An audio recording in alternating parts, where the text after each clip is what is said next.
Doa maksudnya? Oh, kita nak doa.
Sekejap. You look 30. And you look 18. Yang Fatin je punya Okay, tak ada lah. yang kita punya tak dengar. Sama tanggal dia. Yes. Dah pakai itu? Yeah, I was going to say that she speaks like her. You like one of the talent that we manage, Dr. Zani, Master Chef, the dentist. Okay. Yeah, I think I know her. you're exactly like her. The way you speak, the way you dress, the choice of words. Somewhere. Check. Terdengar tak? I'll take that as a compliment. It is, of course. I'm sure she must be a lovely person. She is. And she cooks really well. Dengar. Check. Wait. Tolong rendahkan sikit. Tu boleh? Hello. Dengar. Dengar. Thank you, Fana. Thank you so much. Thank you. Tak dengar. FM kat mana? FM tolong ready? Kita macam mati-mati tau. Oh ya ke? Macam datin sangat. Actually bukan, Puan Sri. Alhamdulillah. Dia kena ready rank tau? higher sikit kan. Okay, insyaAllah Dato Fazley, Hanie. Okay, kita itu FM kita floor manager. Setiap arahan, instruction, lagi berapa minit untuk break, lagi berapa second untuk ke VT, semua kat situ. Okay. Alright.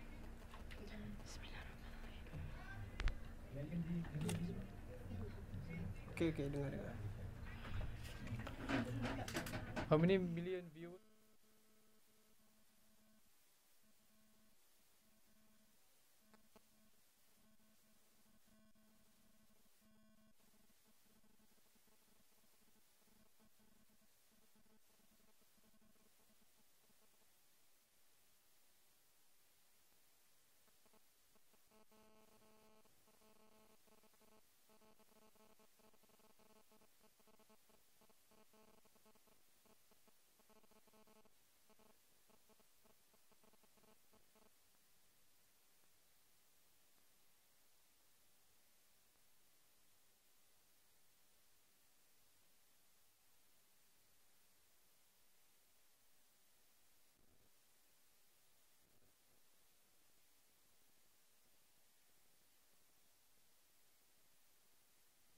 Okay, hai semua. Assalamualaikum warahmatullahi taala wabarakatuh dan selamat malam. Kembali lagi bersama rancangan Inspirasi Luahan Insan. Okay, San, malam ni kita ada satu topik yang sangat menarik. Okay. What is the topic?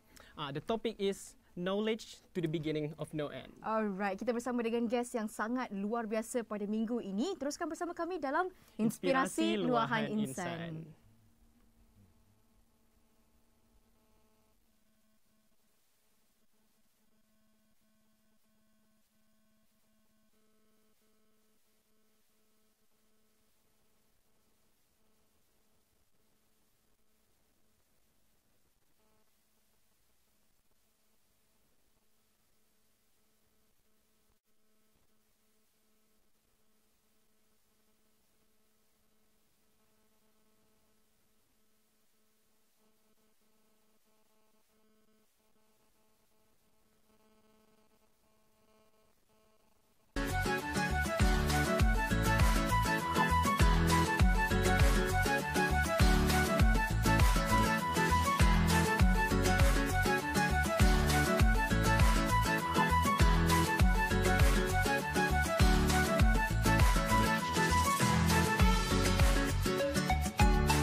Assalamualaikum dan selamat malam kepada penonton semua di rumah. Dalam Inspirasi Luahan Insan. Ya, kita dah masuk episod yang ketiga. Yep. Kita bercakap tentang apa topik pada minggu ni, San? Kita bercakap tentang ilmu. Kita bercakap tentang ilmu dan topik kita tadi ialah the knowledge to the beginning of no end. Dan kita nak berterima kasihlah kepada penonton di luar sana yang sudi menonton kami di Inspirasi Luahan Insan, sudi untuk meluangkan masa. Dan insyaAllah kita harapkan supaya anda berada dalam keadaan yang sihat, keadaan yang baik dan sempurna hendaknya insyaAllah. Alright, jadi Ihsan, pada malam ni bukan kita berdua. Bukan kita bertiga juga. Tapi kita berempat. Ada laki perempuan. Kita laki perempuan. And then guest kita juga laki perempuan. Yes, exactly. Kita pairing lagi. Kita pairing juga. Dan siapa guest kita tu? Satu ni dia graduate daripada jurusan kedoktoran di Universiti Mansura Mesir. And then dia bermula karir dia dengan cover-cover di YouTube dan juga memiliki suara seiras dengan Amy Mastura. Wow. Dan siapa cannot be more perfect lah. Yes, exactly. Dan itu adalah Hanie Soraya, ladies and gentlemen. Yang si cantik, yang si manis, Hanie Soraya. Okay. Dan yang kedua, guest kita sangat luar biasa juga. Okay. Seorang yang memulakan karier sebagai seorang penyanyi daripada tahun 1995 sehingga 2019. Berapa tahun tu? 24 tahun. 24 tahun, sangat luar biasa. Dan beliau juga melanjutkan pelajaran di Victoria University of Wellington, New Zealand, dan juga Universiti Utara Malaysia, pakar motivasi dan founder dan eksekutif kepada executive chef kepada Suka Sok Group Companies. Ladies and gentlemen, kita bawakan khas daripada orang yang sangat hebat dalam studio Universiti Islam Antarabangsa Malaysia. Ya. Dato Fazley. Dr Fazley. Alright. Thank you so much for coming Thank you so much in the for middle coming. of a Thank you very for busy. inviting. Yeah, thank you for having Thank us. you. Alright. Jadi San, apa Okay. soalan kita hari ini? Okay, soalan kita pertama, kita nak tahu maybe untuk Hanie Soraya dulu, kenapa pilih bidang yang diceburi sekarang? Maksudnya kenapa memilih kedokteran dan juga memilih menjadi penyanyi? Pertama sekali, saya memilih bahagian jurus bidang medik dulu before I even started singing. Okay. So saya memang dari kecil ingin menjadi seorang doktor. Memang, if you can see my Instagram post pun ada. I wrote when I was 10 years old, I wrote an essay in school that I wanted to be a doctor.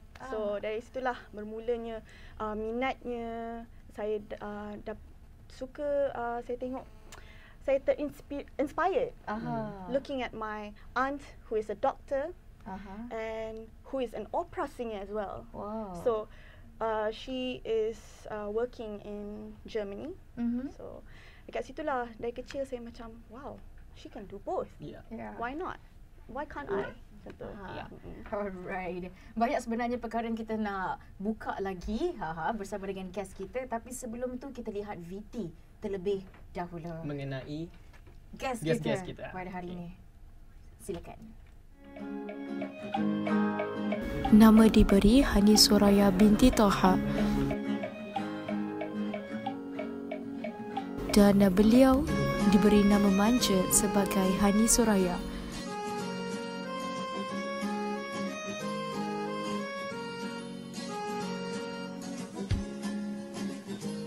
Beliau berasal daripada Kuala Lumpur dan mengambil jurusan kedoktoran di Universiti Mansura, Mesir.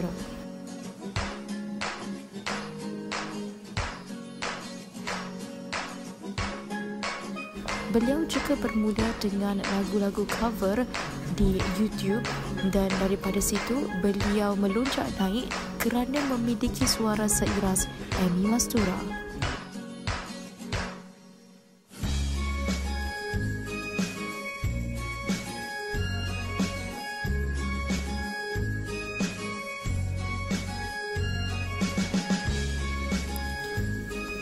Beliau diberi nama sebagai Dato Dr Fazley Yaakob atau lebih dikenali sebagai Fazley Yaakob.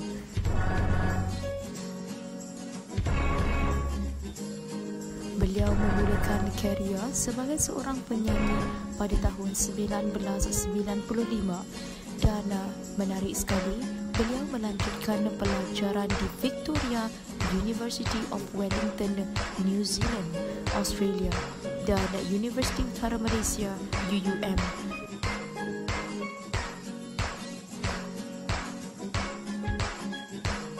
Beliau juga merupakan sebagai seorang pakar motivasi dan eksekutif chef kepada Suka Sukre Bistro dan Rice Bistro di Singapura.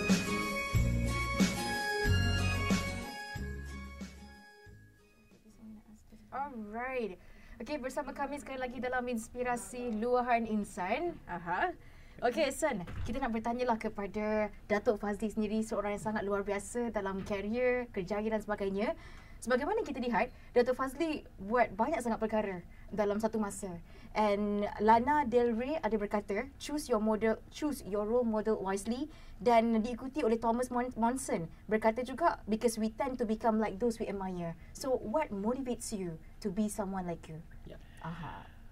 It started actually as when I was a lot younger, I think about 6 or 7 years old kan, saya tengok kapal terbang tu lalu kat rumah. I wanted to become a pilot.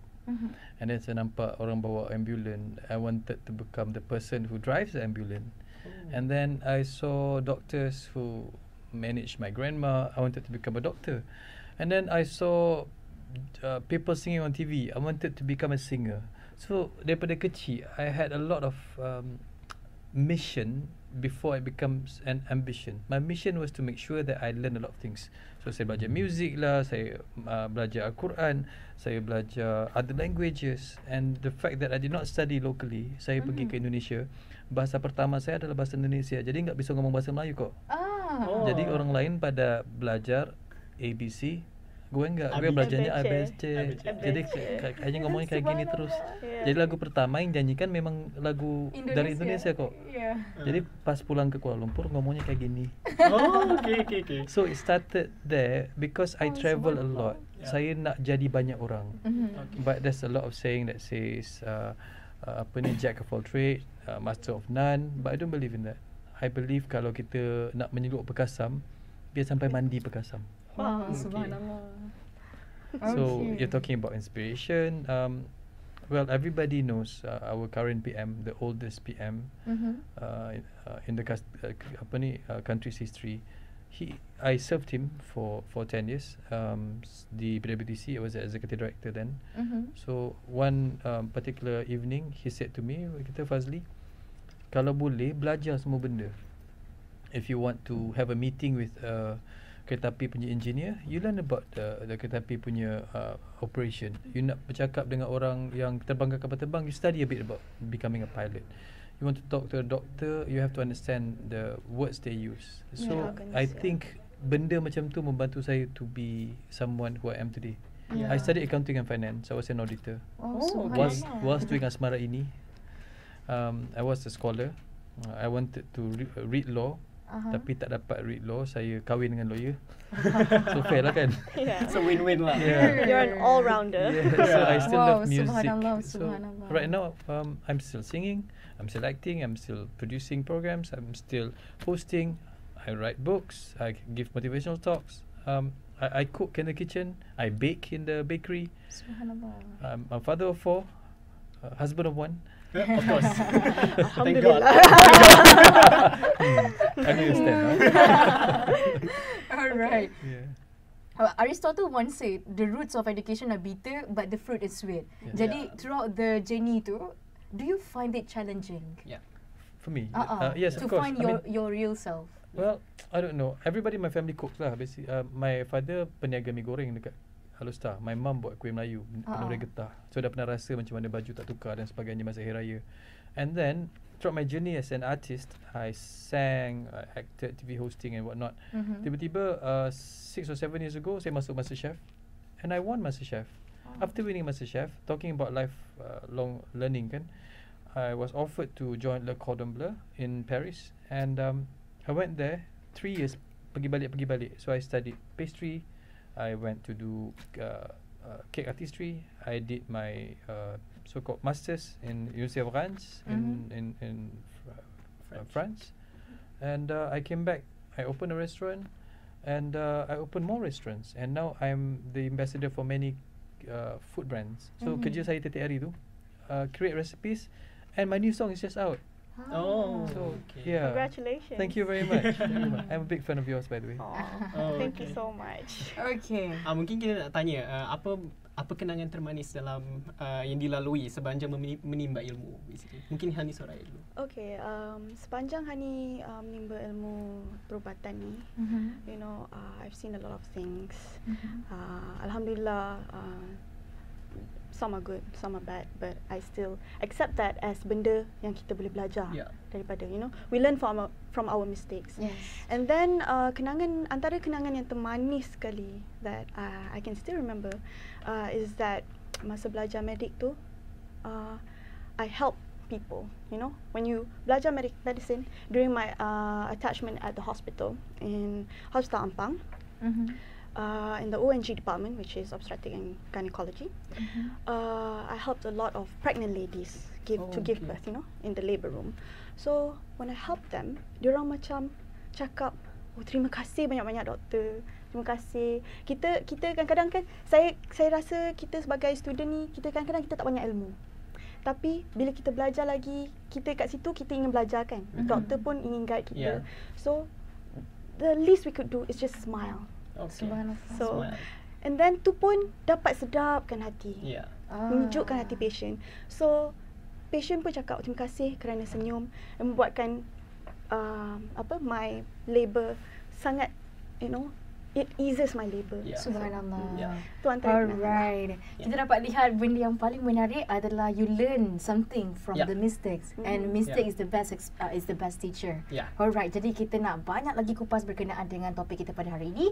Kita berehat seketika, terus bersama Inspirasi Luahan Insan.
Terus setia bersama kami dalam Inspirasi Luahan Insan. Okey, kita nak pergi kepada hashtag kata netizen. Yep. We asked a bunch of people in campus about our topic. Basically, our topic is the knowledge, the beginning to no end. Alright, jadi saksikan video ini terlebih dahulu. Yeah. Roll it.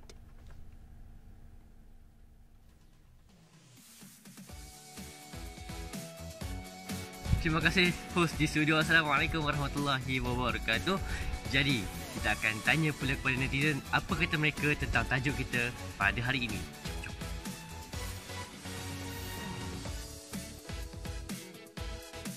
Bagi saya, knowledge yang tiada penghujungnya sebab ada dalam satu pakar mengatakan ialah kita cari ilmu tu sampai ke China. Jadi itu bermakna ilmu ni sangat luas. Semakin kita cari, semakin kita rasa benda tu banyak. Jadi itulah pendapat saya. Okay, pada hemat saya memang ilmu ni kita umpamakan sebagai suatu lautan, dan ilmu-ilmu yang ada pada manusia, ilmu dan makrifat yang ada pada manusia hanyalah satu tetes daripada lautan ilmu Allah. Kerana manusia memang kita ada limitation kita, ketidakupayaan kita, macam Allah sendiri menguji manusia, dan Allah beritahu memang kita ada certain ilmu yang kita tak tahu. Kadang-kadang Allah sabar kita dalam ilmu, contohnya bila roh dimasukkan ke dalam rahim manusia, tak tahu. Kerana ilmu memang manusia tak tahu banyak ilmu, dan hanya ilmu-ilmu ini hanya Allah yang tahu. In my opinion, knowledge is the beginning of no end, as knowledge is continuously developed by us, and we are obligated to gain knowledge every single day in our lives. And when we gain this knowledge, it will keep on increasing in our lives, which we can apply in every single aspect perfectly and also efficiently.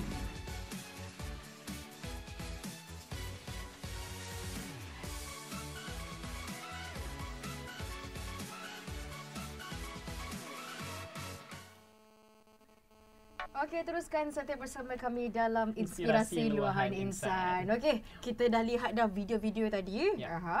Sekarang kita tanya guest kita. Alright. Okay, mungkin nak tanya dulu dengan Hanie Soraya. How do you balance between your passion and education at the same time? Yeah.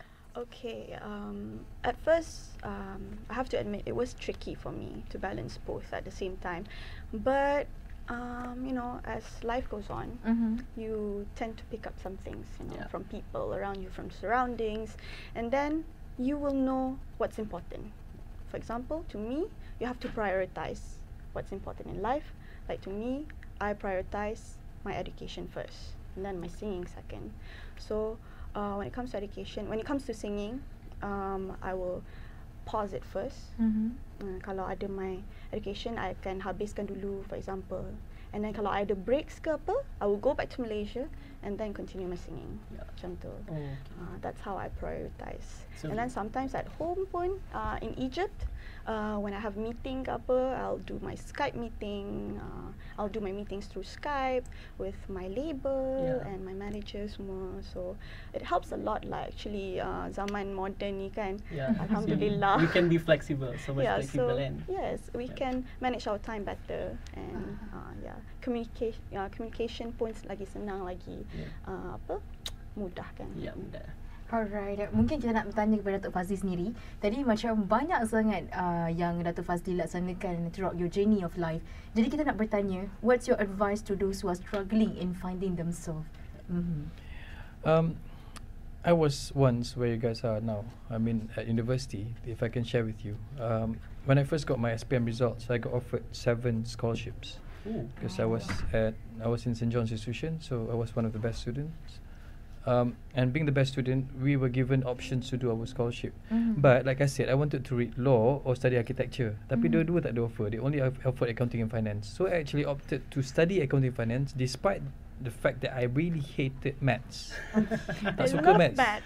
Oh my god, tak suka gila maths. But you want to be an architect? Yeah, exactly. See, so but I excel in maths lah. Tak suka, but I always get my A1s. But when I went to university, I was the only one who did not study science. I was from accounts. Accounts, yeah.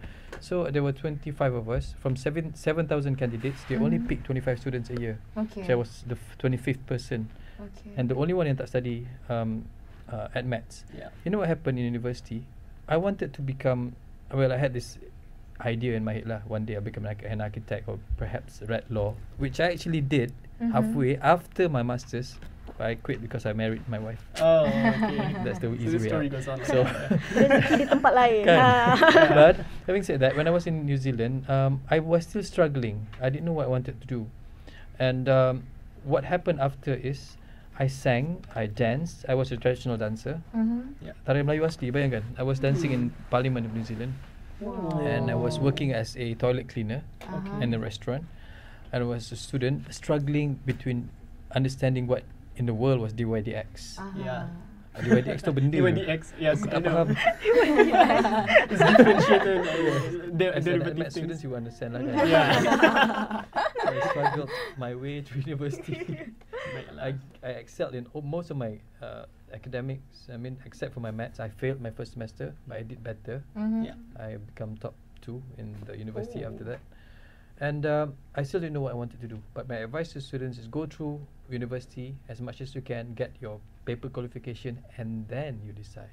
I have to make this fast because the FM keep telling me. Okay, kita banyak lagi nak discuss berkenaan dengan journey Dato Fazley dan juga Hanie Soraya. Kita berehat seketika, teruskan bersama Inspirasi Luahan Insan.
Alright, setia bersama kami dalam Inspirasi Luahan Insan. Alright, baiklah, kita dah dengar banyak sangat cerita dan kita nak terus kepada soalan. Mungkin. Okay, kita nak tanya maybe ke Dato Fazley dulu. How does Malaysian education system differ from overseas? Yes. Well, that's a very good question. It's quite subjective though. I mean, you have to see macam mana kita di sekolah tempatan, sekolah apa, international, local ke tidak, dan subjek kita ambil. Sebab what I can say, Malaysian education system is very much based on exams and tests and quizzes lah. And it's always mengharapkan students untuk hafal. So bila kita hafal, I mean I've been there, you're supposed to excel. Tapi bila tak hafal, it's hard for you to get your A's. And whereas overseas, which I've also encountered, most of the time it's about understanding and comprehension. So if you were to study your mathematics, you have to understand the steps. And not just memorizing the formula, but you have to understand why a certain formula goes in a certain way. But in Malaysia, it is not the education system, maybe the students, I don't know. We are forced to telan ilmu berdasarkan hafalan dan hafazan. Macam kita hafaz Quran, that's different. Tapi menghafal ilmu, that's another subject altogether. And going through the education system in Malaysia, saya sendiri pernah berhadapan di mana if I do not understand and hafal tarikh-tarikh dalam sejarah, I will not do well. But as my contribution as a student towards myself to berkembang, I understand that bila kita faham jalan cerita sejarah, it's better for you to buat karangan, make your essay. And it works the same way with any other subjects. Tapi overseas, students are encouraged to ask. They are encouraged to do a lot more of research and development into how they think it's best for them to study. And when I was in Indonesia, when I was in the US, when I was in New Zealand, and even Australia, even in Paris for that matter, when I was studying my culinary, kita digalakkan untuk buat research sendiri.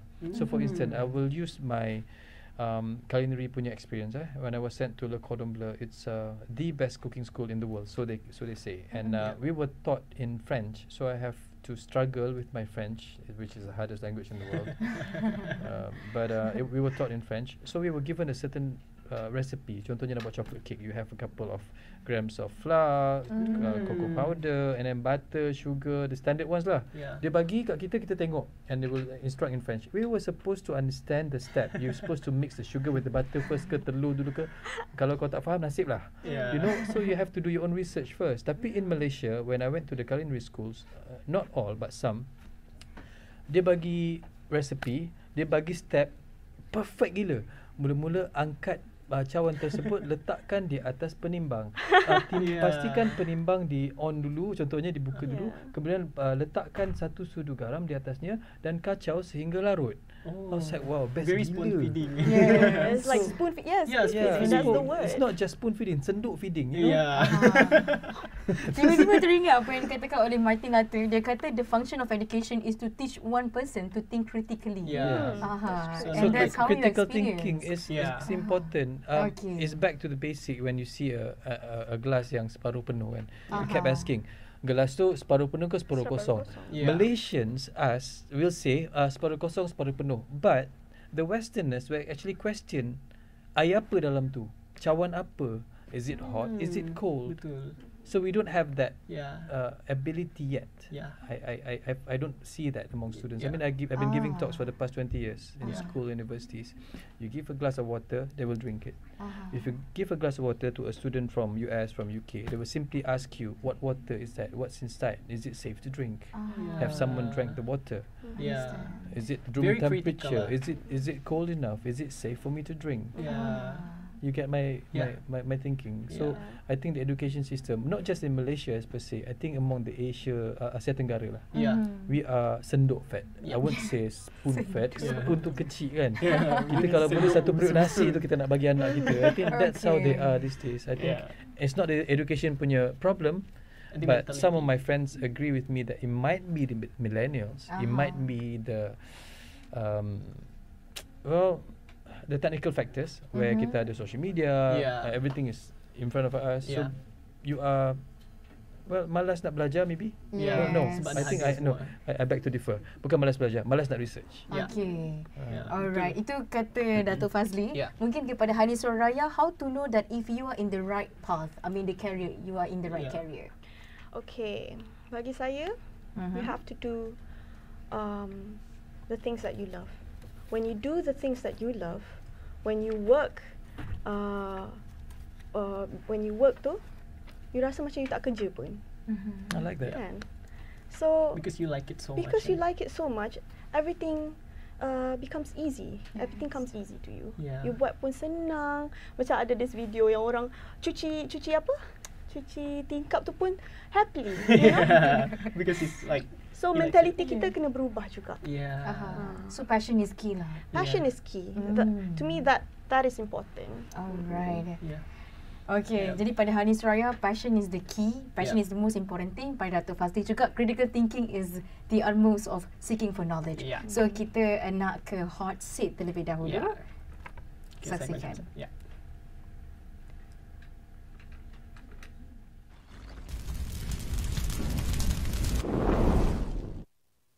Alright, kita di segmen Segmen hot hot seat. seat. Okay, jadi kita ada soalan apa yang nak tu? Bertanya kepada Hanie Soraya.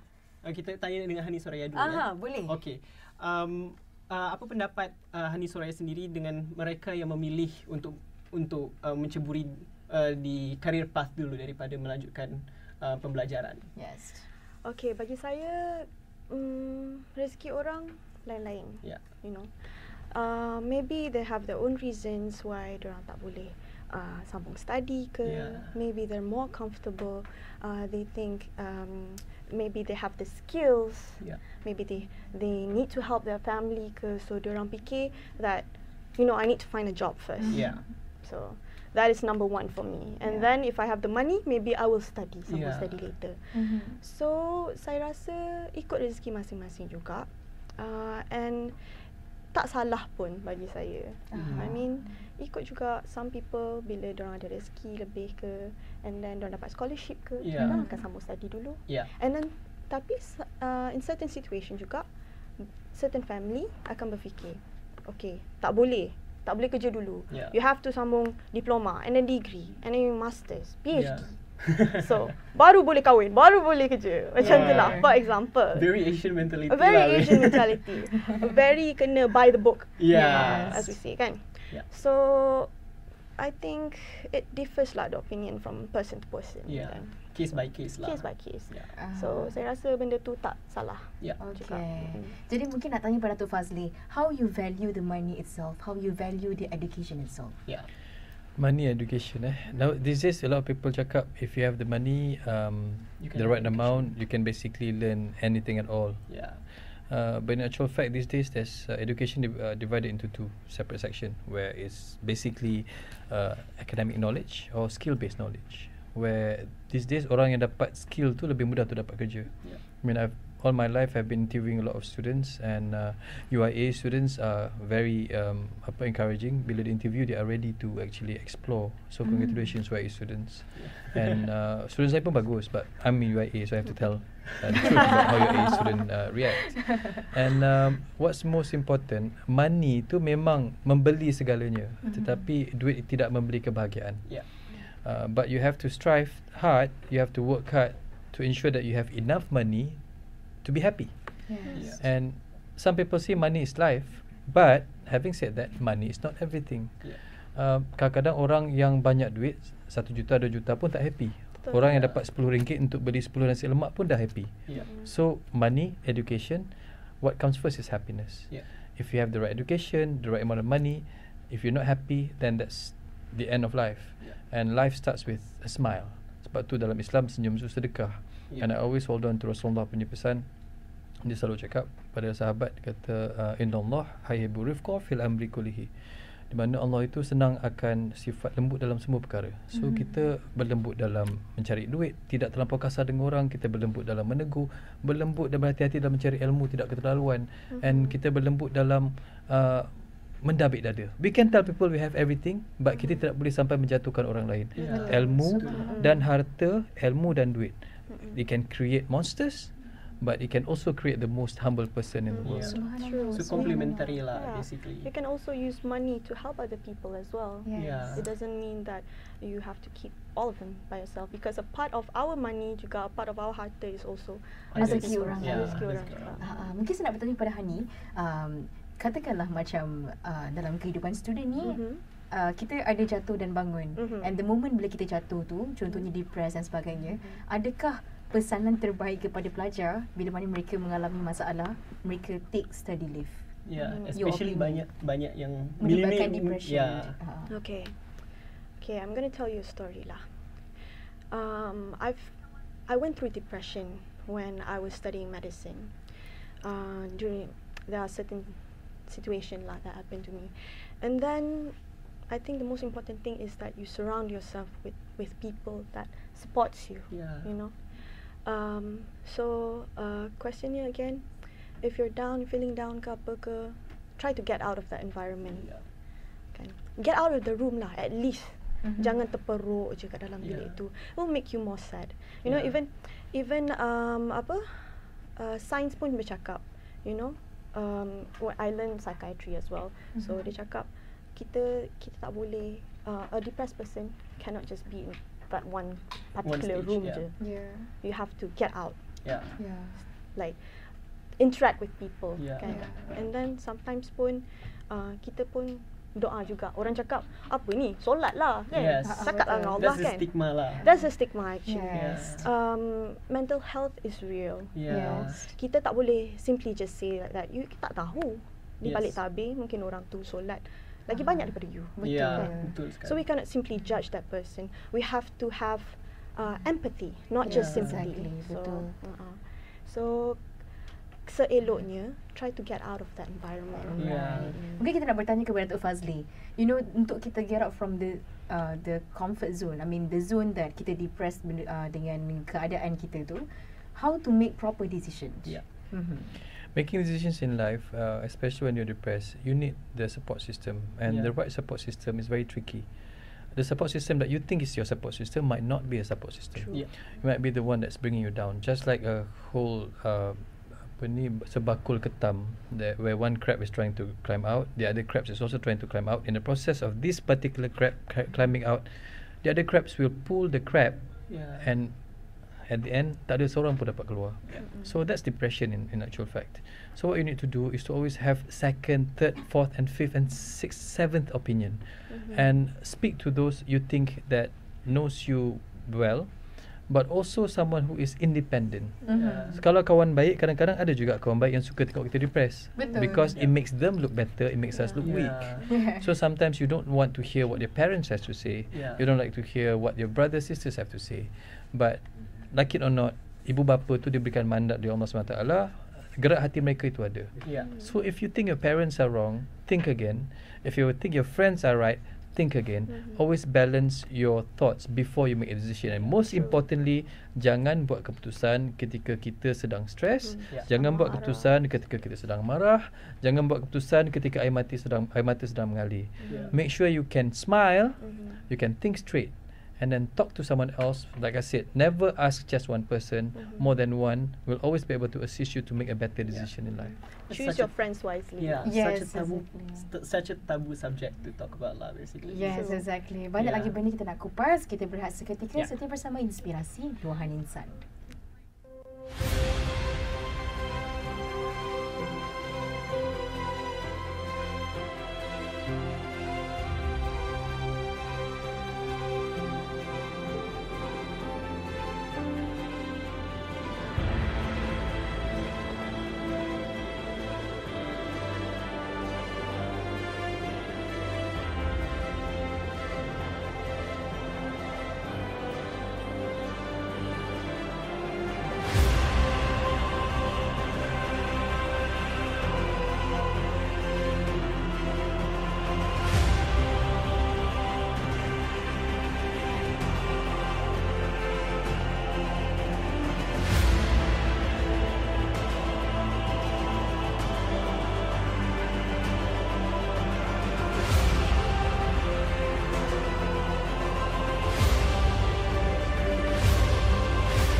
sekali lagi bersama kami dalam Inspirasi Luahan Insan. Okey.